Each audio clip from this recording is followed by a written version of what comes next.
ਸਤਿ ਸ਼੍ਰੀ ਅਕਾਲ ਦੋਸਤੋ। ਅੱਗੇ ਪੜ੍ਹਦੇ ਹਾਂ ਜੀ। ਅੱਜ ਦਾ ਟੌਪਿਕ ਹੈ ecological succession. Ecological succession functions of ecosystem ਵਿੱਚ ਇੱਕ ਕਨਸੈਪਟ ਇਹ ਹੈ ਜੀ, ਇਕੋਲੋਜੀਕਲ ਸਕਸੈਸ਼ਨ। ਦੇਖੋ, ਸਕਸੈਸ਼ਨ ਕੀ ਹੁੰਦਾ ਜੀ? ਉੱਤਰਾਧਿਕਾਰ। ਉੱਤਰਾਧਿਕਾਰ ਜਿਸ ਤਰ੍ਹਾਂ ਇੱਕ ਰਾਜਾ ਆ, ਉਸ ਤੋਂ ਬਾਅਦ ਉਹਦਾ ਪੁੱਤਰ ਉੱਤਰਾਧਿਕਾਰੀ ਬਣਦਾ, ਫਿਰ ਕੋਈ ਹੋਰ ਉੱਤਰਾਧਿਕਾਰੀ ਬਣਦਾ, ਫਿਰ ਕੋਈ ਹੋਰ ਉੱਤਰਾਧਿਕਾਰੀ ਬਣਦਾ। ਤਾਂ ਇੱਕ ਤੋਂ ਬਾਅਦ ਦੂਸਰਾ ਹੁੰਦਾ, ਦੂਸਰੇ ਤੋਂ ਬਾਅਦ ਤੀਸਰਾ ਹੁੰਦਾ। ਇਹ ਤਾਂ ਸੀ ਜੀ ਰਾਜੇ ਮਹਾਰਾਜਿਆਂ ਦੀਆਂ ਗੱਲਾਂ। ਪਰ ਇਕੋਲੋਜੀਕਲ ਸਿਸਟਮ ਦੇ ਵਿੱਚ ਜਦੋਂ ਇੱਕ ਥਾਂ 'ਤੇ ਇੱਕ ਕਮਿਊਨਿਟੀ ਵਿਕਸਿਤ ਹੋ ਜਾਂਦੀ ਆ, ਇੱਕ ਪ੍ਰਕਾਰ ਦੀ ਕਮਿਊਨਿਟੀ ਵਿਕਸਿਤ ਹੁੰਦੀ ਆ, ਫਿਰ ਉਸ ਤੋਂ ਬਾਅਦ ਦੂਸਰੀ ਪ੍ਰਕਾਰ ਦੀ ਕਮਿਊਨਿਟੀ ਵਿਕਸਿਤ ਹੁੰਦੀ ਆ, ਉਹਨੂੰ ਕਹਿੰਦੇ ਜੀ ਇਕੋਲੋਜੀਕਲ ਸਕਸੈਸ਼ਨ। ਇਕੋਲੋਜੀਕਲ ਉੱਤਰਾਧਿਕਾਰ। ਇੱਕ ਕਮਿਊਨਿਟੀ ਤੋਂ ਬਾਅਦ ਦੂਸਰੀ ਕਮਿਊਨਿਟੀ ਦਾ ਡਿਵੈਲਪ ਹੋ ਜਾਣਾ। ਦੇਖੋ, ਜਿੱਦਾਂ ਨਾ ਤੁਹਾਡੇ ਕੋਲ ਨਾ ਮੰਨ ਲਓ ਕਿ ਬਹੁਤ ਠੰਡਾ ਏਰੀਆ ਆ ਧਰੁਵਾਂ ਦੇ ਕੋਲ, ਉੱਥੇ ਕੀ ਆ, ਜ਼ਮੀਨ ਬੰਜਰ ਆ ਅਤੇ ਕੁਛ ਵੀ ਪੌਦਾ ਵਗੈਰਾ ਜਾਂ ਕਹੀਏ ਜੀਵ ਜੰਤੂ ਉੱਥੇ ਨਹੀਂ ਐਗਜ਼ਿਸਟ ਕਰਦੇ। ਆਹ ਤੁਹਾਡੇ ਕੋਲ ਉਹ ਜ਼ਮੀਨ ਆ, ਠੀਕ ਆ ਜੀ, ਬੰਜਰ ਜ਼ਮੀਨ ਆ ਠੰਡੇ ਇਲਾਕੇ ਵਿੱਚ। ਫਿਰ ਕੀ ਹੁੰਦਾ ਕਿ ਹੌਲੀ ਹੌਲੀ ਕਿਸੇ ਨਾ ਕਿਸੇ ਤਰ੍ਹਾਂ ਅਜਿਹੀ ਸਪੀਸੀਜ਼, ਅਜਿਹੇ ਜੀਵ ਜੰਤੂ ਜੋ ਕਿ ਇਸ ਬੰਜਰ ਜਗ੍ਹਾ 'ਤੇ ਵੀ ਰਹਿ ਸਕਦੇ ਹੋਣ, ਉਹ ਇੱਥੇ ਡਿਵੈਲਪ ਹੋ ਜਾਂਦੇ ਆ। ਮਾਈਕਰੋਬਸ ਹੋ ਸਕਦੇ ਜੀ, ਮਾਈਕਰੋਬਸ ਹੋ ਸਕਦੇ ਆ, ਛੋਟੇ ਛੋਟੇ ਸੂਖਮ ਜੀਵ ਹੋ ਸਕਦੇ ਆ, ਲਾਈਕਨਸ, ਮੌਸਸ, ਇਹ ਕੁਛ ਇਸ ਤਰ੍ਹਾਂ ਦੇ ਹੈ ਜੀ ਜੀਵ ਜੰਤੂ ਜੋ ਕਿ ਬਹੁਤ ਹਾਰਸ਼ ਕਲਾਈਮੇਟ 'ਚ ਵੀ ਪੈਦਾ ਹੋ ਜਾਂਦੇ ਆ। ਅਤੇ ਉਹ ਜਦੋਂ ਇੱਥੇ ਪੈਦਾ ਹੋ ਗਏ ਨਾ, ਤਾਂ ਉਹ ਹੌਲੀ ਹੌਲੀ ਇਸ ਜ਼ਮੀਨ ਨੂੰ ਖੁਰਚੀ ਜਾਊਗੇ, ਔਰਗੈਨਿਕ ਮੈਟਰ ਪ੍ਰੋਡਿਊਸ ਕਰੂਗੇ, ਆਪਣੀ ਬੋਡੀ 'ਚੋਂ ਐਸਿਡ ਕੱਢੂਗੇ, ਅਤੇ ਇਸ ਐਸਿਡ ਨਾਲ ਇਹ ਜ਼ਮੀਨ ਹੋਰ ਖੁਰਚ ਹੋਊਗੀ ਜੀ। ਇੱਥੇ ਟੋਏ ਟੋਏ ਜਿਹੇ ਪੈ ਜਾਣੇ ਆ, ਅਤੇ ਉਹ ਟੋਏ ਜਿਹੇ ਜਿਹੜੇ ਪੈ ਗਏ, ਉਹਦੇ ਵਿੱਚ ਔਰਗੈਨਿਕ ਮੈਟਰ ਐਡ ਹੋ ਜਾਂਦਾ, ਕਿਉਂਕਿ ਜਦੋਂ ਇਹ ਸਪੀਸੀਜ਼ ਮਰਦੀਆਂ ਉਹਨਾਂ ਦੀ ਬੋਡੀ ਦਾ ਔਰਗੈਨਿਕ ਮੈਟਰ ਇੱਥੇ ਐਡ ਹੋ ਗਿਆ। ਠੀਕ ਹੈ ਜੀ, ਹੁਣ ਕੀ ਆ, ਸਿਸਟਮ ਵਿੱਚ ਔਰਗੈਨਿਕ ਮੈਟਰ ਐਡ ਹੋ ਗਿਆ। ਔਰਗੈਨਿਕ ਮੈਟਰ ਐਡ ਹੋ ਗਿਆ ਅਤੇ ਇਹ ਚੱਟਾਨਾਂ ਤੋਂ ਮਿਨਰਲਸ ਵਗੈਰਾ ਜਾਂ ਕਹੀਏ ਕਿ ਚੱਟਾਨਾਂ ਦਾ ਪਾਊਡਰ ਵੀ ਐਡ ਹੋ ਗਿਆ ਜੀ, ਅਤੇ ਮਿੱਟੀ ਬਣ ਗਈ। ਥੋੜ੍ਹੀ ਥੋੜ੍ਹੀ ਮਿੱਟੀ ਬਣ ਗਈ। ਹੁਣ ਇਸ ਮਿੱਟੀ ਵਿੱਚ ਕਿਸੇ ਨਾ ਕਿਸੇ ਤਰ੍ਹਾਂ ਦੂਜੇ ਪਾਸੇ ਤੋਂ ਉੱਡ ਕੇ ਕਿਸੇ ਨਾ ਕਿਸੇ ਤਰ੍ਹਾਂ ਕੋਈ ਨਾ ਕੋਈ ਬੀਜ ਜੇ ਇੱਥੇ ਆ ਗਿਆ, ਤਾਂ ਇੱਥੇ ਛੋਟਾ ਪੌਦਾ ਪੈਦਾ ਹੋ ਜਾਏਗਾ। ਅਤੇ ਜਦੋਂ ਉਹ ਛੋਟਾ ਪੌਦਾ ਪੈਦਾ ਹੋਏਗਾ, ਤਾਂ ਉਹ ਜਦੋਂ ਮਰੇਗਾ, ਉਹ ਹੋਰ ਔਰਗੈਨਿਕ ਮੈਟਰ ਐਡ ਕਰ ਦੇਗਾ ਜੀ। ਕਹਿਣ ਦਾ ਮਤਲਬ ਹੌਲੀ ਹੌਲੀ ਜਿਹੜੀ ਇਹ ਜ਼ਮੀਨ ਸੀ, ਜਿਹੜੀ ਇਹ ਜਗ੍ਹਾ ਸੀ ਜਿੱਥੇ ਜੀਵ ਜੰਤੂ ਨਹੀਂ ਪੈਦਾ ਹੋ ਸਕਦੇ ਸੀ, ਉਹ ਹੌਲੀ ਹੌਲੀ ਜੀਵਨ ਲਾਇਕ ਬਣਨ ਲੱਗ ਜਾਂਦੀ ਹੈ। ਓਕੇ ਜੀ। ਫਿਰ ਜਦੋਂ ਕਿਸੇ ਤਰ੍ਹਾਂ ਇਹ ਜੀਵ ਜੰਤੂ ਮਰ ਜਾਣਗੇ, ਤਾਂ ਉਹਨਾਂ ਤੋਂ ਬਾਅਦ ਹੋਰ ਕੋਈ ਵੱਡਾ ਦਰਖਤ ਦੇ ਬੀਜ ਵੀ ਜੇ ਆਸੇ ਪਾਸਿਓਂ ਆ ਗਏ, ਉਹ ਵੀ ਇੱਥੇ ਪੈਦਾ ਹੋ ਸਕਦੇ ਆ। ਸਿੰਪਲੀ ਕਹਿ ਦਈਏ ਕਿ ਹੌਲੀ ਹੌਲੀ ਇੱਥੇ ਨਾ ਜੀਵ ਜੰਤੂ, ਔਰਗੈਨਿਜ਼ਮ ਵਗੈਰਾ ਪੈਦਾ ਹੁੰਦੇ ਆ, ਪੌਦੇ ਪੈਦਾ ਹੁੰਦੇ ਆ ਛੋਟੇ ਮੋਟੇ। ਪਹਿਲਾਂ ਛੋਟੇ ਹੋਊਗੇ ਪੈਦਾ, ਇੱਦਾਂ ਦੇ ਪੈਦਾ ਹੋਊਗੇ ਜਿਹੜੇ ਹਾਰਸ਼ ਕਲਾਈਮੇਟ ਵਿੱਚ ਵੀ ਪੈਦਾ ਹੋ ਸਕਦੇ ਆ। ਫਿਰ ਉਹ ਸਿਸਟਮ ਨੂੰ ਜੀਵਨ ਲਾਇਕ ਬਣਾਉਂਦੇ ਜਾਂਦੇ ਆ। ਤਾਂ ਇਸ ਤਰ੍ਹਾਂ ਇੱਕ ਤੋਂ ਬਾਅਦ ਦੂਸਰੀ ਤੋਂ ਬਾਅਦ ਤੀਸਰੀ, ਇਸ ਤਰ੍ਹਾਂ ਕਮਿਊਨਿਟੀਆਂ ਡਿਵੈਲਪ ਹੁੰਦੀਆਂ ਰਹਿੰਦੀਆਂ ਇੱਥੇ। ਇਹ ਮੋਟਾ ਮੋਟਾ ਅਸੀਂ ਪੜ੍ਹਿਆ, ਹੁਣ ਆਪਾਂ ਪੜ੍ਹ ਲੈਂਦੇ ਹਾਂ ਜੀ। ਮੋਟਾ ਮੋਟਾ ਅਸੀਂ ਪਿਕਚਰ ਜੀ ਦੇਖੀ, ਪੜ੍ਹਦੇ ਹਾਂ ਜੀ। ਆਹ ਦੇਖੋ, ਵਾਤਾਵਰਨ ਸੰਬੰਧੀ ਉੱਤਰਾਧਿਕਾਰ ਉਦੋਂ ਵਾਪਰਦਾ ਹੈ ਜਦੋਂ ਵੱਡੇ ਪੱਧਰ 'ਤੇ ਵਿਨਾਸ਼ ਕਾਰਨ, ਕਾਫੀ ਹਾਈ ਲੈਵਲ ਦਾ ਮੰਨ ਲਓ ਵਿਨਾਸ਼ ਹੋ ਗਿਆ ਉੱਥੇ। ਮੰਨ ਲਓ ਕਿ ਐਟੋਮਿਕ ਬੰਬ ਜੇ ਇਨਸਾਨ ਨੇ ਕੀਤਾ, ਮੰਨ ਲਓ ਕਿ ਇਨਸਾਨ ਨੇ ਐਟੋਮਿਕ ਬੰਬ ਕਿਤੇ ਚਲਾਇਆ, ਉੱਥੇ ਸਭ ਕੁਝ ਕੀ ਆ, ਬੰਜਰ ਹੋ ਗਿਆ। ਭਾਵ ਵੱਡੇ ਪੱਧਰ 'ਤੇ ਵਿਨਾਸ਼ ਹੋਇਆ। ਇੱਕ ਕਮਿਊਨਿਟੀ ਦਾ ਵਿਨਾਸ਼ ਹੋਇਆ, ਫਿਰ ਦੂਸਰੀ ਕਮਿਊਨਿਟੀ ਆਈ। ਵੱਡੇ ਪੱਧਰ 'ਤੇ ਵਿਨਾਸ਼ ਕਾਰਨ ਇੱਕ ਤੋਂ ਬਾਅਦ ਦੂਜੀ ਕਮਿਊਨਿਟੀ ਉੱਥੇ ਆ ਜਾਂਦੀ ਹੈ ਜੀ। ਪਹਿਲੀ ਵਾਲੀ ਦੀ ਥਾਂ ਦੂਜੀ ਕਮਿਊਨਿਟੀ ਲੈ ਲੈਂਦੀ ਆ, ਫਿਰ ਦੂਸਰੀ ਦੀ ਥਾਂ ਤੀਸਰੀ ਕਮਿਊਨਿਟੀ ਲੈ ਲੈਂਦੀ ਆ। ਠੀਕ, ਕਮਿਊਨਿਟੀ ਕੀ ਹੁੰਦੀ ਆ, ਇਹ ਅਸੀਂ ਪਹਿਲੇ ਚੈਪਟਰ 'ਚ ਪੜ੍ਹਿਆ, ਮੈਂ ਇੱਥੇ ਰਿਵਾਈਜ਼ ਨਹੀਂ ਕਰਨਾ। ਅੱਛਾ, ਇਹ ਤਬਾਹੀ ਜੋ ਇਹ ਵਿਨਾਸ਼ ਹੋਇਆ, ਇਹ ਜਾਂ ਤਾਂ ਕੁਦਰਤੀ ਜਾਂ ਮਨੁੱਖ ਦੁਆਰਾ ਵੀ ਹੋ ਸਕਦਾ ਹੈ। ਮਨੁੱਖ ਦੁਆਰਾ ਕਿਸ ਤਰ੍ਹਾਂ? ਉਦਾਹਰਨ ਦਿੱਤੀ ਮੈਂ ਵੀ ਕਿਤੇ ਪਰਮਾਣੂ ਬੰਬ ਸਿੱਟਤਾ, ਉੱਥੇ ਸਭ ਕੁਝ ਕੀ ਹੈ, ਤਬਾਹ ਹੋ ਜਾਣਾ। ਕੁਦਰਤੀ ਕੀ ਹੋ ਸਕਦਾ ਜੀ? ਸੋਕਾ ਪੈ ਗਿਆ, ਹੜ੍ਹ ਆ ਗਿਆ, ਕੁਛ ਇਸ ਤਰ੍ਹਾਂ ਦੀ ਗੱਲਬਾਤ ਹੋ ਗਈ। ਇੱਕ ਸਮੁਦਾਇ ਨੂੰ, ਇੱਕ ਕਮਿਊਨਿਟੀ ਨੂੰ ਦੂਜੇ ਦੁਆਰਾ ਬਦਲਣ ਦੀ ਇਹ ਪ੍ਰਕਿਰਿਆ ਇੱਕ ਤੋਂ ਬਾਅਦ ਦੂਸਰੀ ਤੋਂ ਬਾਅਦ ਤੀਸਰੀ ਉਦੋਂ ਤੱਕ ਜਾਰੀ ਰਹਿੰਦੀ ਹੈ ਜਦੋਂ ਤੱਕ ਇੱਕ ਸਥਿਰ, ਸਟੇਬਲ ਅਤੇ ਪਰਪੱਕ ਕਮਿਊਨਿਟੀ ਵਿਕਸਿਤ ਨਹੀਂ ਹੋ ਜਾਂਦੀ, ਪੂਰੀ ਡਿਵੈਲਪਡ ਸਟੇਬਲ ਕਮਿਊਨਿਟੀ ਵਿਕਸਿਤ ਨਹੀਂ ਹੋ ਜਾਂਦੀ। ਇਹ ਪ੍ਰੋਸੈਸ ਚੱਲਦੀ ਰਹਿੰਦੀ ਹੈ। ਤੇ ਜਿਹੜੀ ਸਟੇਬਲ ਕਮਿਊਨਿਟੀ ਐਂਡ ਵਿੱਚ ਵਿਕਸਿਤ ਹੋਈ ਉਹਨੂੰ ਕਹਿੰਦੇ ਜੀ ਕਲਾਈਮੈਕਸ ਕਮਿਊਨਿਟੀ। ਕਲਾਈਮੈਕਸ ਭਾਵ ਅੰਤ ਦਾ ਨਹੀਂ ਕਹਾਂਗੇ, ਐਂਡ ਵਾਲੀ ਹਾਂ, ਐਂਡ ਵਾਲੀ। ਅੱਛਾ, ਤੁਹਾਨੂੰ ਲੱਗਣਾ ਕਿ ਸਰ ਹੌਲੀ ਹੌਲੀ ਬੋਲਦੇ ਆ। ਇਹ ਗੱਲ ਮੈਂ ਬਾਰ-ਬਾਰ ਕਹਿੰਦਾ, ਜੇ ਤੁਸੀਂ ਸਿਵਲ ਸਰਵਿਸ ਦੀ ਤਿਆਰੀ ਕਰਨੀ ਆ, PCS ਦੀ ਤਿਆਰੀ ਕਰਨੀ ਆ, ਤੇ ਆਪਾਂ ਚੀਜ਼ਾਂ ਨੂੰ ਥੋੜਾ ਡੀਪ ਹੋ ਕੇ ਪੜ੍ਹੀਏ। ਇੰਨਾ ਡੀਪ ਨਹੀਂ, ਪਰ ਇੰਨਾ ਵੀ ਲਾਈਟਲੀ ਨਹੀਂ ਕਿ ਤੁਹਾਨੂੰ ਮੈਂ ਐਨਵਾਇਰਨਮੈਂਟ ਉੱਤੇ 50-100 ਪ੍ਰਸ਼ਨ ਕਰਾ ਦਾਂ, ਤੁਸੀਂ ਕਹੋ ਜੀ ਮੇਰਾ ਐਨਵਾਇਰਨਮੈਂਟ ਕਵਰ ਹੋ ਗਿਆ। ਇਸ ਤਰ੍ਹਾਂ ਨਹੀਂ, ਤੁਹਾਡੀ ਕਨਸੈਪਚੁਅਲ ਕਲੈਰਿਟੀ ਹੋਣੀ ਚਾਹੀਦੀ ਹੈ। ਓਕੇ, ਅੱਗੇ ਪੜ੍ਹਦੇ ਹਾਂ ਜੀ। ਕਿਸੇ ਖੇਤਰ ਵਿੱਚ ਪੈਦਾ ਹੋਣ ਵਾਲੇ ਪਹਿਲੇ ਪੌਦਿਆਂ ਦੀ ਕਮਿਊਨਿਟੀ ਨੂੰ, ਜਾਂ ਜੋ ਪਹਿਲਾਂ ਪੈਦਾ ਹੁੰਦੇ ਆ, ਪਹਿਲਾ ਸਟੈਪ ਆ ਜਿਹੜਾ, ਪਹਿਲੀ ਕਮਿਊਨਿਟੀ ਆ, ਉਹਨੂੰ ਕਹਿੰਦੇ ਜੀ ਪਾਇਓਨੀਅਰ ਕਮਿਊਨਿਟੀ। ਕੀ ਕਹਿੰਦੇ ਆ? ਪਾਇਓਨੀਅਰ ਕਮਿਊਨਿਟੀ। ਤੁਹਾਨੂੰ ਪਤਾ ਹੋਣਾ ਚਾਹੀਦਾ ਇਹ। ਉੱਤਰਾਧਿਕਾਰ ਦੇ ਅੰਤਮ ਪੜਾਅ ਨੂੰ ਕਲਾਈਮੈਕਸ ਸਮੁਦਾਇ ਜਾਂ ਕਲਾਈਮੈਕਸ ਕਮਿਊਨਿਟੀ ਕਿਹਾ ਜਾਂਦਾ ਹੈ। ਲਾਸਟ ਵਾਲੀ ਕਿਹੜੀ ਹੋ ਗਈ ਜੀ? ਅੰਤਮ, ਐਂਡ ਵਾਲੀ ਸਟੇਜ ਕਲਾਈਮੈਕਸ। ਜਿਹੜੀ ਸਟੇਬਲ ਆ ਐਂਡ ਵਾਲੀ ਉਹਨੂੰ ਕਹਿੰਦੇ ਕਲਾਈਮੈਕਸ। ਜਿਹੜੀ ਪਹਿਲੀ ਆ ਉਹਨੂੰ ਕਹਿੰਦੇ ਜੀ ਪਾਇਓਨੀਅਰ ਕਮਿਊਨਿਟੀ। ਤਾਂ ਇਹਨਾਂ ਦੇ ਵਿੱਚ ਜਿੰਨੀਆਂ ਕਮਿਊਨਿਟੀਆਂ ਆਈਆਂ ਨਾ ਉਹਨੂੰ ਕਹਿੰਦੇ ਜੀ seres. SERES seres. Pioneer community ਦੇ ਪੜਾਅ ਤੋਂ ਬਾਅਦ ਦੇ ਵੱਖ-ਵੱਖ ਉੱਤਰਾਧਿਕਾਰੀ ਪੜਾਵਾਂ ਜੋ ਸਿਖਰ ਭਾਈਚਾਰੇ ਵੱਲ ਲੈ ਜਾਂਦੀਆਂ ਹਨ। ਸਿਖਰ ਤੇ ਪਾਇਓਨੀਅਰ ਦੇ ਵਿਚਕਾਰ ਜਿਹੜੇ ਵੱਖ-ਵੱਖ ਸਟੇਜਸ ਆ ਨਾ, ਉਹਨਾਂ ਨੂੰ ਸੀਰੀਜ਼ ਕਿਹਾ ਜਾਂਦਾ ਹੈ। ਓਕੇ, ਪਹਿਲੀ ਹੋ ਗਈ ਪਾਇਓਨੀਅਰ, ਅਖੀਰ ਵਾਲੀ ਹੋ ਗਈ ਕਲਾਈਮੈਕਸ, ਤਾਂ ਵਿੱਚ ਵਾਲੀਆਂ ਹੋ ਗਈਆਂ ਜੀ ਸੀਰੀਜ਼। ਇਹ ਯਾਦ ਕਰ ਲਿਓ। ਓਕੇ, ਹੁਣ ਇਹ ਜਿਹੜਾ ਉੱਤਰਾਧਿਕਾਰ ਦਾ ਸਕਸੈਸ਼ਨ ਹੁੰਦਾ ਨਾ, ਇਹਦੀਆਂ ਕੁਝ ਵਿਸ਼ੇਸ਼ਤਾਵਾਂ ਆ। ਉਹ ਕੀ ਵਿਸ਼ੇਸ਼ਤਾਵਾਂ ਆ? ਆ ਦੇਖੋ ਜੀ। ਉਤਪਾਦਕਤਾ ਮਤਲਬ ਪ੍ਰੋਡਕਟਿਵਿਟੀ ਵਿੱਚ ਵਾਧਾ ਹੁੰਦਾ ਹੈ। ਜਿਉਂ ਸਕਸੈਸ਼ਨ ਹੁੰਦਾ ਜਾਂਦਾ ਨਾ, ਸਿਸਟਮ ਦੀ ਪ੍ਰੋਡਕਟਿਵਿਟੀ ਵੱਧਦੀ ਆ। ਪਹਿਲਾਂ ਕੁਛ ਜਿਹੀਆਂ ਸਪੀਸੀਜ਼ ਸੀਗੀਆਂ, ਫਿਰ ਹੋਰ ਡਾਇਵਰਸ ਸਪੀਸੀਜ਼ ਆ ਗਈਆਂ ਤੇ ਉਹਨਾਂ ਦੀ ਪ੍ਰੋਡਕਟਿਵਿਟੀ ਵੀ ਵਧੀ। ਹੁਣ ਪ੍ਰੋਡਕਟਿਵਿਟੀ ਕੀ ਹੋਏਗਾ ਵੀ ਉਹਨਾਂ ਦਾ ਆਦਾਨ ਪ੍ਰਦਾਨ, ਸਿਸਟਮ ਦੀ ਫੰਕਸ਼ਨਿੰਗ, ਇਹ ਸਾਰੀ ਵੱਧ ਜਾਂਦੀ ਆ। ਭੰਡਾਰਾਂ ਤੋਂ ਪੌਸ਼ਟਿਕ ਤੱਤ ਬਾਹਰ ਆਉਂਦੇ ਹਨ। ਜਿੱਦਾਂ ਮੈਂ ਦੱਸਿਆ ਕਿ ਇੱਕ ਥਾਂ ਆ, ਇੱਥੇ ਚੱਟਾਨ ਜਿਹੀ ਆ, ਉਹਦੇ ਅੰਦਰ ਪੌਸ਼ਟਿਕ ਤੱਤ ਕੈਦ ਆ, ਪਰ ਹੌਲੀ ਹੌਲੀ ਜਿੱਦਾਂ ਇੱਥੇ ਕੋਈ ਕਮਿਊਨਿਟੀ ਡਿਵੈਲਪ ਹੋਈ, ਉਸਨੇ ਆਰਗੈਨਿਕ ਮੈਟਰ ਪ੍ਰੋਡਿਊਸ ਕੀਤਾ, ਐਸਿਡ ਪ੍ਰੋਡਿਊਸ ਕੀਤਾ, ਤੇ ਹੌਲੀ ਹੌਲੀ ਇਹਨੂੰ ਖੁਰਚ ਕੇ ਅੰਦਰਲੇ ਨਿਊਟ੍ਰੀਐਂਟਸ ਵੀ ਬਾਹਰ ਕੱਢੇ, ਪੌਸ਼ਟਿਕ ਤੱਤ ਬਾਹਰ ਆਉਂਦੇ ਹਨ। ਜੀਵਾਂ ਦੀ ਵਿਭਿੰਨਤਾ, ਡਾਇਵਰਸਿਟੀ ਵਿੱਚ ਵਾਧਾ ਹੁੰਦਾ ਹੈ। ਕਈ ਪ੍ਰਕਾਰ ਦੇ ਜੀਵ ਹੌਲੀ ਹੌਲੀ ਇੱਥੇ ਰਹਿਣ ਲੱਗ ਜਾਂਦੇ ਆ। ਡਾਇਵਰਸਿਟੀ। ਫੂਡ ਵੈਬ ਦੀ ਗੁੰਝਲਤਾ ਵਿੱਚ ਵੀ ਹੌਲੀ ਹੌਲੀ ਵਾਧਾ ਹੁੰਦਾ ਹੈ। ਫੂਡ ਵੈਬ ਦੀ ਕੰਪਲੈਕਸਿਟੀ ਵਿੱਚ ਵੀ ਵਾਧਾ ਹੁੰਦਾ ਹੈ। ਠੀਕ ਹੈ ਜੀ। ਹੁਣ ਥੋੜਾ ਅਸੀਂ ਪੜ੍ਹਦੇ ਹਾਂ ਜੀ ਕੰਸੈਪਟ ਪ੍ਰਾਇਮਰੀ ਸਕਸੈਸ਼ਨ।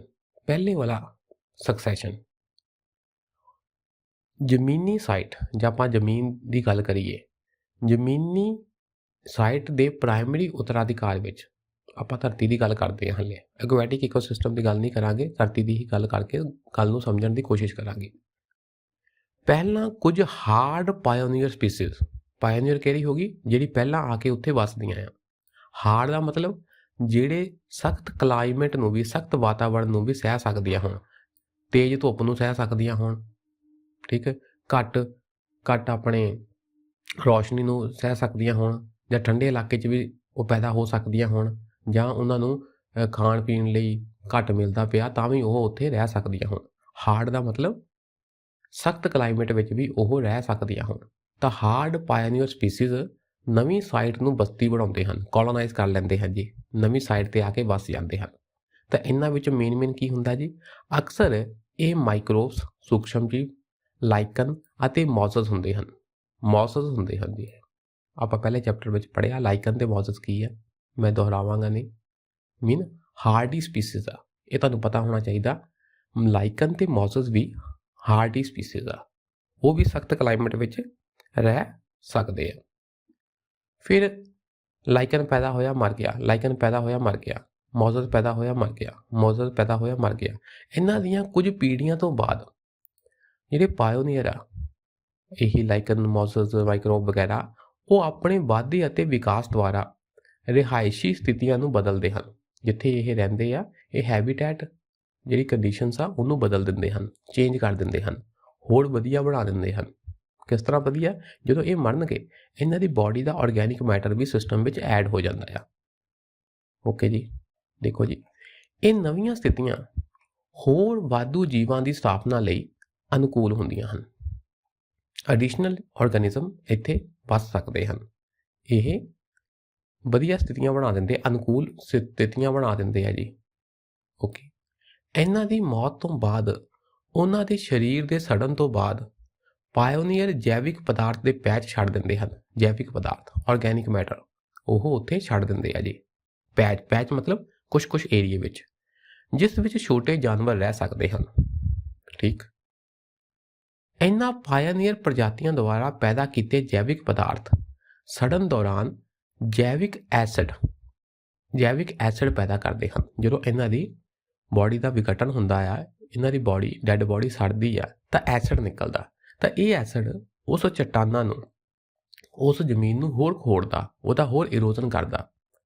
ਠੀਕ, ਇਹ ਜੈਵਿਕ ਐਸਿਡ ਸਬਸਟ੍ਰੈਟਮ ਭਾਵ ਉੱਥੋਂ ਦੀ ਜ਼ਮੀਨ ਨੂੰ ਜਾਂ ਉੱਥੋਂ ਦੀ ਜੋ ਵੀ ਹੈ ਸਤਹ ਨੂੰ ਘੁਲਣ ਅਤੇ ਖੁਰਚ ਦੁਆਰਾ ਹੌਲੀ ਹੌਲੀ ਆਪਣੇ ਵਿੱਚ ਘੋਲਦਾ ਵੀ ਆ। ਕਿੱਥੇ ਐਸਿਡ ਸਿੱਟ ਜਾਏ, ਤੁਸੀਂ ਦੇਖਿਓ ਉੱਥੇ ਕੀ ਆ ਜੀ, ਉੱਥੇ ਟੋਏ ਪੈ ਜਾਣੇ ਆ ਜੀ। ਸਖਤ ਚੱਟਾਨ ਆ ਤਾਂ ਉੱਥੇ ਟੋਏ ਜਿਹੇ ਪੈ ਜਾਣੇ ਆ। ਐਸਿਡ ਉਸ ਜਗ੍ਹਾ ਨੂੰ ਕੀ ਕਰਦਾ? ਖੋੜਦਾ ਆ। ਅਤੇ ਖੁਰਚ ਦੁਆਰਾ, ਇਚਿੰਗ ਦੁਆਰਾ, ਖੁਰਚ ਦੁਆਰਾ ਸਬਸਟ੍ਰੈਟਮ ਤੋਂ ਪੌਸ਼ਟਿਕ ਤੱਤ ਛੱਡਣ ਵਿੱਚ ਮਦਦ ਕਰਦਾ ਹੈ। ਉਸ ਚੱਟਾਨ ਦੇ ਅੰਦਰ ਜੋ ਪੌਸ਼ਟਿਕ ਤੱਤ ਆ ਉਹ ਬਾਹਰ ਆਉਂਦੇ ਆ। ਕਿਉਂਕਿ ਐਸਿਡ ਜਦੋਂ ਉੱਥੇ ਆਏਗਾ, ਪਏਗਾ, ਤਾਂ ਹੌਲੀ ਹੌਲੀ ਉਹ ਪੱਥਰਾਂ ਨੂੰ, ਉਸ ਜਗ੍ਹਾ ਨੂੰ ਖੁਰਚਦਾ ਆ ਤੇ ਅੰਦਰਲੇ ਜਿਹੜੇ ਪੌਸ਼ਟਿਕ ਤੱਤ ਆ ਉਹ ਬਾਹਰ ਨਿਕਲਦੇ ਆ। ਇਹ ਜੈਵਿਕ ਮਲਬਾ ਖੱਡਿਆਂ ਅਤੇ ਦਰਾਰਾਂ ਵਿੱਚ ਇਕੱਠਾ ਹੁੰਦਾ ਹੈ। ਛੋਟੇ ਛੋਟੇ ਖੱਡੇ ਬਣੇ ਆ, ਉਹਦੇ ਵਿੱਚ ਜਿਹੜਾ ਜੈਵਿਕ ਮਲਬਾ, ਇਹਨਾਂ ਦਾ ਆਰਗੈਨਿਕ ਮੈਟਰ ਐਡ ਹੋ ਜਾਂਦਾ ਜੀ। ਅਤੇ ਬੀਜਾਂ ਨੂੰ ਉਗਣ ਅਤੇ ਵਧਣ ਲਈ ਮਿੱਟੀ ਪ੍ਰਦਾਨ ਕਰਦਾ ਹੈ। ਓਕੇ, ਇੱਥੇ ਕੀ ਹੈ? ਜੈਵਿਕ ਮੈਟਰ ਐਡ ਹੋ ਗਿਆ। ਆਸੇ-ਪਾਸੇ ਚੱਟਾਨਾਂ ਦਾ ਪਾਊਡਰ ਵੀ ਐਡ ਹੋ ਗਿਆ, ਮਿਨਰਲਸ ਵੀ ਐਡ ਹੋ ਗਏ। ਹੁਣ ਮਿੱਟੀ ਕੀ ਆ? ਮਿੱਟੀ ਆਰਗੈਨਿਕ ਪਲੱਸ ਤੇ ਮਿਨਰਲਸ ਹੀ ਤਾਂ ਹੈ, ਤੇ ਮਤਲਬ ਮਿੱਟੀ ਬਣ ਗਈ। ਹੁਣ ਮਿੱਟੀ ਇਹ ਖੱਡਿਆਂ ਵਿੱਚ, ਦਰਾਰਾਂ ਵਿੱਚ ਐਡ ਹੋ ਗਈ, ਤਾਂ ਇੱਥੇ ਫਿਰ ਕਦੀ ਕੋਈ ਬੀ ਆ ਗਿਆ ਤਾਂ ਉਹ ਬੀ ਕੀ ਆ? ਪੁੰਗਰ ਜਾਂਦਾ ਜੀ। ਓਕੇ ਜੀ, ਭਾਵ ਪਹਿਲਾਂ ਮੌਜ਼ਸ ਤੇ ਲਾਈਕਨ ਤੇ ਮਾਈਕਰੋਬਸ ਵਗੈਰਾ ਪੈਦਾ ਹੋਏ, ਫਿਰ ਉਹਨਾਂ ਨੇ ਇਸ ਤਰ੍ਹਾਂ ਦੀ ਸਿਚੁਏਸ਼ਨ, ਇਸ ਤਰ੍ਹਾਂ ਦਾ ਹੈਬੀਟੈਟ ਕ੍ਰੀਏਟ ਕਰਤਾ ਜੀ ਕਿ ਹੁਣ ਹੋਰ ਵਧੀਆ ਕਿਸਮ ਦੇ ਪੌਦੇ ਵੀ ਉੱਥੇ ਪੈਦਾ ਹੋ ਸਕਦੇ ਆ। ਜਿਉਂ-ਜਿਉਂ ਜੀਵ ਜੰਤੂਆਂ ਦੇ ਵੱਖ-ਵੱਖ ਸਮੁਦਾਇਆਂ ਦਾ ਵਿਕਾਸ ਜਾਰੀ ਰਹਿੰਦਾ ਹੈ, ਪਰਿਆਵਰਣ ਪ੍ਰਣਾਲੀ ਹੋਰ ਭਿੰਨ ਹੁੰਦੀ ਜਾਂਦੀ ਹੈ। ਹੌਲੀ-ਹੌਲੀ ਡਾਇਵਰਸਿਟੀ ਵੱਧਦੀ ਹੈ ਅਤੇ ਨਤੀਜੇ ਵਜੋਂ ਇਹਨਾਂ ਦਾ ਆਪਸ ਵਿੱਚ ਕੰਪੀਟੀਸ਼ਨ, ਮੁਕਾਬਲਾ ਵੀ ਵੱਧਦਾ ਜਾਂਦਾ ਹੈ। ਜਿੰਨੇ ਆਰਗੈਨਿਜ਼ਮ ਹੋਣਗੇ, ਜੀਵ ਜੰਤੂ ਹੋਣਗੇ, ਉਹਨਾਂ ਦਾ ਆਪਸ ਵਿੱਚ ਮੁਕਾਬਲਾ ਵੀ ਹੋਵੇਗਾ। ਠੀਕ, ਨਾਲ ਹੀ ਨਵੇਂ ਵਿਸ਼ੇਸ਼ ਮੌਕੇ ਵਿਕਸਿਤ ਹੁੰਦੇ ਹਨ। ਪਹਿਲਾਂ ਕੰਡੀਸ਼ਨਾਂ ਕੁਝ ਇੱਕ ਖਾਸ ਤਰ੍ਹਾਂ ਦੀਆਂ ਸੀਗੀਆਂ, ਹੁਣ ਕੀ ਆ? ਕੰਡੀਸ਼ਨਸ ਕਈ ਪ੍ਰਕਾਰ ਦੀਆਂ ਬਣ ਜਾਣੀਆਂ, ਕਿਉਂਕਿ ਡਾਇਵਰਸਿਟੀ ਆ ਰਹੀ ਹੈ ਜੀ। ਵਿਸ਼ੇਸ਼ ਮੌਕੇ ਵਿਕਸਿਤ ਹੁੰਦੇ ਹਨ, ਅਲੱਗ-ਅਲੱਗ ਜੀਵਾਂ ਦੇ ਰਹਿਣ ਲਈ ਮੌਕੇ ਵਿਕਸਿਤ ਹੁੰਦੇ ਹਨ। ਰਿਹਾਇਸ਼ੀ ਸਥਿਤੀਆਂ ਵਿੱਚ ਤਬਦੀਲੀ ਦੇ ਨਾਲ ਪਾਇਓਨੀਅਰ ਪ੍ਰਜਾਤੀਆਂ ਅਲੋਪ ਹੋ ਜਾਂਦੀਆਂ ਹਨ। ਪਹਿਲੇ ਵਾਲੀਆਂ ਪ੍ਰਜਾਤੀਆਂ ਹੌਲੀ-ਹੌਲੀ ਅਲੋਪ ਹੋ ਜਾਂਦੀਆਂ ਹਨ ਅਤੇ ਬਾਹਰੋਂ ਨਵੀਆਂ ਪ੍ਰਜਾਤੀਆਂ ਦੇ ਹਮਲੇ, ਇਨਵੈਜ਼ਨ ਦੀ ਪ੍ਰਗਤੀ ਹੁੰਦੀ ਹੈ। ਉੱਥੋਂ ਦੀਆਂ ਜਿਹੜੀਆਂ ਪ੍ਰਜਾਤੀਆਂ ਇੱਥੇ ਪੈਦਾ ਹੋਈਆਂ ਉਹ ਹੌਲੀ-ਹੌਲੀ ਅਲੋਪ ਹੋ ਜਾਣੀਆਂ ਜੀ, ਕਿਉਂਕਿ ਕੰਡੀਸ਼ਨਸ ਹੁਣ ਹੋਰ ਹੋ ਗਈਆਂ। ਕੰਡੀਸ਼ਨਸ ਦੇ ਹਿਸਾਬ ਨਾਲ ਬਾਹਰੋਂ ਦੂਜੀਆਂ ਪ੍ਰਜਾਤੀਆਂ ਨੂੰ ਲੱਗਣਾ ਵੀ ਯਾਰ ਵੀ ਇੱਥੇ ਹੁਣ ਰਹਿਣ ਲਈ ਵਧੀਆ ਆ ਮਾਹੌਲ, ਉਹਨਾਂ ਨੇ ਇੱਥੇ ਆ ਕੇ ਅਟੈਕ ਕਰਨਾ ਜੀ, ਇੱਥੇ ਆ ਕੇ ਰਹਿਣ ਲੱਗ ਜਾਣਾ। ਓਕੇ, ਇਸ ਨਾਲ ਪਹਿਲਾਂ ਵਾਲੀ ਕਮਿਊਨਿਟੀ ਦੀ ਥਾਂ ਦੂਜੀ ਕਮਿਊਨਿਟੀ ਆ ਜਾਂਦੀ ਹੈ। ਠੀਕ ਹੈ ਜੀ, ਦੂਜੀ ਕਮਿਊਨਿਟੀ ਆ ਗਈ, ਭਾਵ ਸਕਸੈਸ਼ਨ ਹੋ ਗਿਆ। ਅੱਛਾ ਜੀ, ਹੁਣ ਜਿਹੜੀ ਦੂਜੀ ਕਮਿਊਨਿਟੀ ਆ ਕੇ ਇੱਥੇ ਵਸੀ, ਹੋ ਸਕਦਾ ਕਈ ਵਾਰ ਉਹਦਾ ਵੀ ਵਿਨਾਸ਼ ਹੋ ਜਾਏ। ਕਈ ਗੱਲਾਂ ਹੋ ਸਕਦੀਆਂ। ਜਦੋਂ ਦੂਜੀ ਕਮਿਊਨਿਟੀ ਦਾ ਵਿਨਾਸ਼ ਹੁੰਦਾ ਜੀ, ਜਿਹੜੀਆਂ ਇੱਥੇ ਕਲਾਈਮੈਕਸ ਕਮਿਊਨਿਟੀ ਬਸੀ ਹੈ ਨਾ, ਉਹਦਾ ਜਦੋਂ ਵਿਨਾਸ਼ ਹੋਏਗਾ, ਦੇਖੋ ਪਹਿਲਾਂ ਸੀਗਾ ਬੰਜਰ ਤੋਂ ਬਾਅਦ ਹੌਲੀ-ਹੌਲੀ ਇੱਥੇ ਕਮਿਊਨਿਟੀ ਦਾ ਨਿਰਮਾਣ ਹੋ ਗਿਆ, ਕਲਾਈਮੈਕਸ ਕਮਿਊਨਿਟੀ ਆ ਗਈ। ਹੁਣ ਕੀ ਹੁੰਦਾ, ਕਈ ਵਾਰ ਇਹ ਕਮਿਊਨਿਟੀ ਦਾ ਵੀ ਵਿਨਾਸ਼ ਹੋ ਜਾਂਦਾ। ਫਿਰ ਦੁਬਾਰਾ ਤੋਂ ਇੱਥੇ ਫਿਰ ਲਾਈਫ ਪੈਦਾ ਹੁੰਦੀ ਆ। ਪਹਿਲਾਂ ਬੰਜਰ ਤੋਂ ਬਾਅਦ ਲਾਈਫ ਪੈਦਾ ਹੋਈ, ਉਹਨੂੰ ਕਹਿੰਦੇ ਜੀ ਪ੍ਰਾਇਮਰੀ ਸਕਸੈਸ਼ਨ। ਜੇ ਪਹਿਲਾਂ ਇੱਥੇ ਲਾਈਫ ਸੀਗੀ, ਕਮਿਊਨਿਟੀ ਡਿਵੈਲਪ ਸੀਗੀ, ਬਸਤੀ ਸੀਗੀ, ਉਹਦਾ ਵਿਨਾਸ਼ ਹੋਵੇ ਤਾਂ ਫਿਰ ਦੂਸਰੀ ਕਮਿਊਨਿਟੀ ਆ ਕੇ ਬਸੇ, ਉਹਨੂੰ ਕਹਿੰਦੇ ਸੈਕੰਡਰੀ ਉੱਤਰਾਧਿਕਾਰ, ਸੈਕੰਡਰੀ ਸਕਸੈਸ਼ਨ। ਇਸ ਗੱਲ ਨੂੰ ਅਸੀਂ ਪੜ੍ਹ ਲੈਂਦੇ ਹਾਂ। ਸੈਕੰਡਰੀ ਉੱਤਰਾਧਿਕਾਰ ਮੌਜੂਦਾ ਭਾਈਚਾਰੇ ਦੇ ਸੰਪੂਰਨ ਜਾਂ ਅੰਸ਼ਕ ਵਿਨਾਸ਼ ਤੋਂ ਬਾਅਦ ਬਾਇਓਟਿਕ ਭਾਈਚਾਰਿਆਂ ਦਾ ਕ੍ਰਮਵਾਰ ਵਿਕਾਸ ਹੈ ਜੀ। ਮੌਜੂਦਾ ਭਾਈਚਾਰੇ ਦਾ ਵਿਨਾਸ਼ ਹੁੰਦਾ ਤੇ ਬਾਅਦ ਵਾਲੀਆਂ ਫਿਰ ਹੋਰ ਕਮਿਊਨਿਟੀਆਂ ਆ ਕੇ ਭਾਈਚਾਰੇ, ਇੱਥੇ ਭਾਈਚਾਰਾ ਸ਼ਬਦ ਨਾਲ ਲਿਖੋ, ਕਮਿਊਨਿਟੀ ਲਿਖੋ ਜੀ, ਸਮੁਦਾਇ ਲਿਖ ਲਓ, ਠੀਕ, ਕਮਿਊਨਿਟੀ ਲਿਖ ਲਓ। ਕਮਿਊਨਿਟੀ ਦਾ ਕ੍ਰਮਵਾਰ ਵਿਕਾਸ ਹੁੰਦਾ ਹੈ ਜੀ, ਦੂਸਰੀਆਂ ਕਮਿਊਨਿਟੀਆਂ ਆ ਕੇ ਵਸਦੀਆਂ। ਕਿਸ ਤਰ੍ਹਾਂ ਜੀ? ਆ ਦੇਖੋ, ਜਿਹੜਾ ਪ੍ਰੈਜ਼ੈਂਟ ਕਮਿਊਨਿਟੀ ਆ, ਮੌਜੂਦਾ ਭਾਈਚਾਰਾ ਆ, ਚਲੋ ਭਾਈਚਾਰਾ ਵੀ ਕਹਿ ਦਿਓ, ਕਮਿਊਨਿਟੀ ਦਾ ਮਤਲਬ ਪੰਜਾਬੀ ਵਿੱਚ ਹੁੰਦਾ ਤਾਂ ਭਾਈਚਾਰਾ ਹੀ ਆ, ਪਰ ਤੁਸੀਂ ਸਾਇੰਟੀਫਿਕ ਟਰਮ ਵਿੱਚ ਨਾ ਕਮਿਊਨਿਟੀ ਹੀ ਲਿਖੋ। ਮੌਜੂਦਾ ਕਮਿਊਨਿਟੀ ਕੁਦਰਤੀ ਘਟਨਾਵਾਂ ਜਿਵੇਂ ਕਿ ਹੜ੍ਹ ਆ ਗਿਆ ਜੀ, ਜਾਂ ਸੋਕਾ ਆ ਗਿਆ, ਅੱਗ ਲੱਗ ਗਈ, ਜਾਂ ਤੂਫਾਨ ਆ ਗਿਆ, ਜਾਂ ਇਨਸਾਨ ਦੁਆਰਾ ਵੀ ਇਨਸਾਨੀ ਗਤੀਵਿਧੀਆਂ, ਜਿਵੇਂ ਕਿ ਇਨਸਾਨ ਨੇ ਜੰਗਲਾਂ ਦੀ ਕਟਾਈ ਕਰਤੀ, ਬਹੁਤ ਜ਼ਿਆਦਾ ਜੰਗਲ ਦੀ ਘਾਹ ਚਰਾ ਲਈ ਜੀ ਇਹਨਾਂ ਦੇ ਪਸ਼ੂਆਂ ਨੇ ਜ਼ਿਆਦਾ ਚਰਾਉਣ ਕਰਕੇ, ਜਾਂ ਇਨਸਾਨ ਨੇ ਜੰਗਲ ਵਗੈਰਾ ਨੂੰ ਕੱਟ ਕੇ ਉੱਥੇ ਖੇਤੀਬਾੜੀ ਸ਼ੁਰੂ ਕਰਤੀ, ਇਹਨਾਂ ਦੁਆਰਾ ਵੀ ਜੋ ਉੱਥੋਂ ਦੀ ਮੌਜੂਦਾ ਕਮਿਊਨਿਟੀ ਆ ਉਹ ਤਬਾਹ ਹੋ ਸਕਦੀ ਹੈ। ਛੱਡੀ ਗਈ ਜ਼ਮੀਨ 'ਤੇ, ਹੁਣ ਜਿਹੜੀ ਜ਼ਮੀਨ ਬਚੀ ਉੱਥੇ ਪਹਿਲਾਂ ਘਾਹ ਦੀਆਂ ਸਖਤ ਕਿਸਮਾਂ ਦੁਆਰਾ ਹਮਲਾ ਹੁੰਦਾ ਹੈ। ਹਾਰਡੀ ਸਿੱਖ, ਸਖਤ ਦਾ ਮਤਲਬ ਹਾਰਡੀ ਜਿਹੜੇ ਹਾਰਸ਼ ਕਲਾਈਮੇਟ 'ਤੇ ਵੀ ਰਹਿ ਸਕਦੀਆਂ ਹਨ। ਤਾਂ ਪਹਿਲਾਂ ਕੀ ਆਉਂਦੀਆਂ ਜੀ, ਘਾਹ ਦੀਆਂ ਸਖਤ ਕਿਸਮਾਂ, ਉਹ ਇੱਥੇ ਆ ਕੇ ਵਸਦੀਆਂ, ਜੋ ਕਿ ਕਠੋਰ ਸਥਿਤੀਆਂ ਵਿੱਚ ਵੀ ਰਹਿ ਸਕਦੀਆਂ ਹਨ, ਜਿਵੇਂ ਕਿ ਸਿੱਧੀ ਨੰਗੀ ਧੁੱਪ, ਮਤਲਬ ਧਰਤੀ ਨੰਗੀ ਆ, ਉਹਨੂੰ ਕਿਸੇ ਪ੍ਰਕਾਰ ਦਾ ਛਾਂ ਨਹੀਂ, ਪ੍ਰੋਟੈਕਸ਼ਨ ਨਹੀਂ, ਤਾਂ ਸਿੱਧੀ ਧੁੱਪ ਆਉਂਦੀ ਹੈ ਜੀ ਬਹੁਤ ਜ਼ਿਆਦਾ। ਬੇਅਰ ਆ ਜੀ, ਜ਼ਮੀਨ ਬੇਅਰ ਆ ਅਤੇ ਧੁੱਪ ਵਾਲੀ ਮਿੱਟੀ, ਸਿੱਧੀ ਧੁੱਪ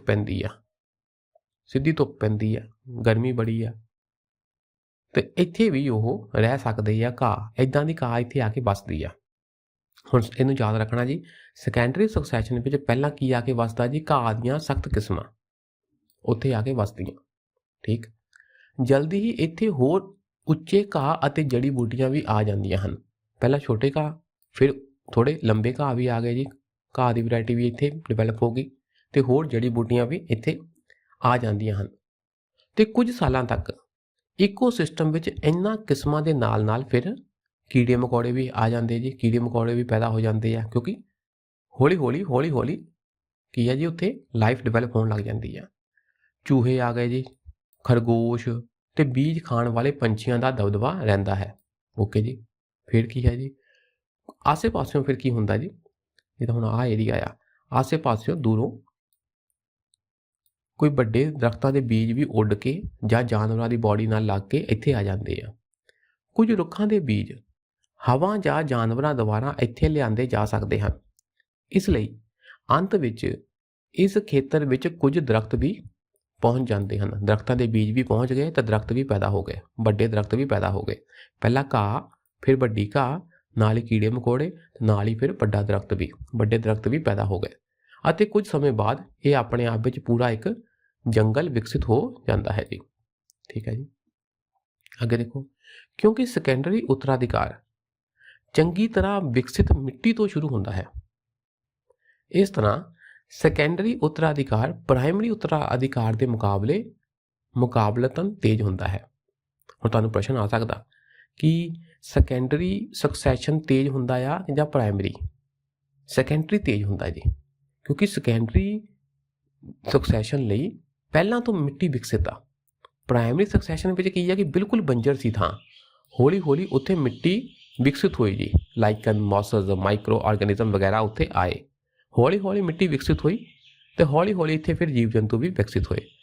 ਪਰ ਸੈਕੰਡਰੀ ਸਕਸੈਸ਼ਨ ਵਿੱਚ ਕੀ ਹੈ ਕਿ ਮਿੱਟੀ ਪਹਿਲਾਂ ਤੋਂ ਤਿਆਰ ਆ, ਇਸ ਕਰਕੇ ਸੈਕੰਡਰੀ ਸਕਸੈਸ਼ਨ ਪ੍ਰਾਇਮਰੀ ਸਕਸੈਸ਼ਨ ਦੇ ਮੁਕਾਬਲੇ ਕੰਪੈਰੀਟਿਵਲੀ ਮੁਕਾਬਲਤਨ ਫਾਸਟ ਹੁੰਦਾ ਜੀ, ਤੇਜ਼ ਹੁੰਦਾ ਜੀ। ਇਹ ਲਾਈਨ ਇੰਪੋਰਟੈਂਟ ਹੈ ਜੀ। ਓਕੇ ਜੀ। ਹੁਣ ਕੁਛ ਆਪਾਂ ਨਾ ਕੰਸੈਪਟ ਪੜ੍ਹ ਲੈਂਦੇ ਆ ਜੀ, ਬਸ ਉੱਤੋਂ ਪੜ੍ਹ ਲੈਣਾ ਆਪਾਂ।